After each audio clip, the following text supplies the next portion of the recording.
ये आकाशवाणी जयपुर अजमेर है। अब आप रितिका गुप्ता से जालौर जिले की चिट्ठी सुनिए। इसके लेखक हैं कप्तान खां कलर। जालौर जिले की चिट्ठी इस बार शुरू करते हैं खास खबर से। बालिकाओं में माहवारी स्वच्छता प्रबंधन के प्रति जागरूकता लाने के उद्देश्य से जिले भर में संचालित किए जा रहे बालिका जागृति अभियान को इंडिया बुक ऑफ रिकॉर्ड में सम्मिलित किया गया है। इस अभियान के 2 चरण पूरे किए जा चुके हैं।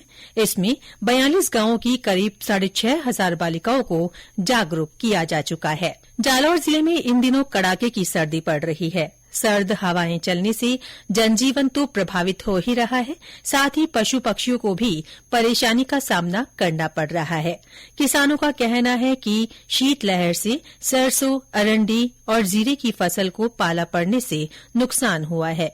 लोग भी मौसमी बीमारियों की चपेट में आ रहे हैं। तेज पड़ रही सर्दी के बीच ही जिले भर में गणतंत्र दिवस की तैयारियां जोर शोर से चल रही है। सरकारी और निजी विद्यालयों में बच्चे मार्च पास्ट, व्यायाम प्रदर्शन और सांस्कृतिक कार्यक्रमों की तैयारी में लगे हुए हैं। जालौर जिले में 32वां राष्ट्रीय सड़क सुरक्षा सप्ताह मनाया गया। इसके तहत जिले भर में पुलिस और परिवहन विभाग की ओर से जन जागरूकता के कार्यक्रम आयोजित हुए। कॉलेज और स्कूल में निबंध लेखन, भाषण, क्विज प्रतियोगिता और कार्यशाला का आयोजन किया गया। स्कूली बच्चों को यातायात के नियमों के प्रति जागरूक किया गया। जिले के कृषि विज्ञान केन्द्र केशवना में अंतर्राष्ट्रीय मोटा अनाज वर्ष और कड़कनाथ मुर्गी पालन इकाई की शुरूआत हुई। इसका शुभारंभ अटारी निदेशक डॉ एसके सिंह ने किया। इस मौके पर उन्होंने वैज्ञानिकों को खेती में नवाचार अपनाने और किसानों के साथ बेहतर तालमेल बनाने को कहा। जालौर जिले के सेदरिया बालोतान में किसानों को कृषि विभाग और इफ्को की ओर से ड्रोन के माध्यम से नैनो यूरिया का छिड़काव करके दिखाया गया।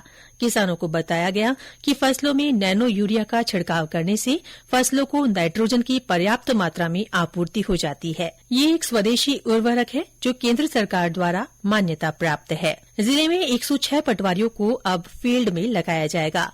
नवनियुक्त पटवारियों का प्रशिक्षण पूरा हो गया है। जिले की भीनमाल शहर सहित आसपास के गांवों को पेयजल पहुंचाने के लिए नर्मदा नहर के पेयजल प्रोजेक्ट के कार्यों का जन अभियोग निराकरण समिति के अध्यक्ष पुखराज पाराशर ने निरीक्षण किया।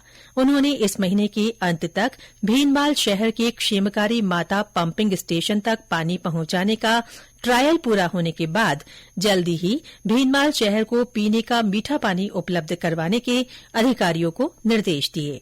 जिले में 20 जनवरी को विशेष योग्यजन मोबाइल कोर्ट का आयोजन हुआ।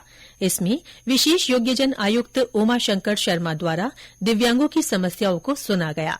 इस मौके पर 75 आवेदन प्राप्त कर मौके पर ही मौजूद चिकित्सकों के दल ने दिव्यांग प्रमाण पत्र बनाए। इस मोबाइल कोर्ट के आयोजन से पहले 17 से 19 जनवरी तक जिले की सायला, बागोड़ा, सांचौर, भीनमाल, जालौर, आहोर, जसवंतपुरा, रानीवाड़ा और चितलवाना तहसील मुख्यालयों पर विशेष योग्यजन आयुक्त ने शिविर लगाकर जन सुनवाई की।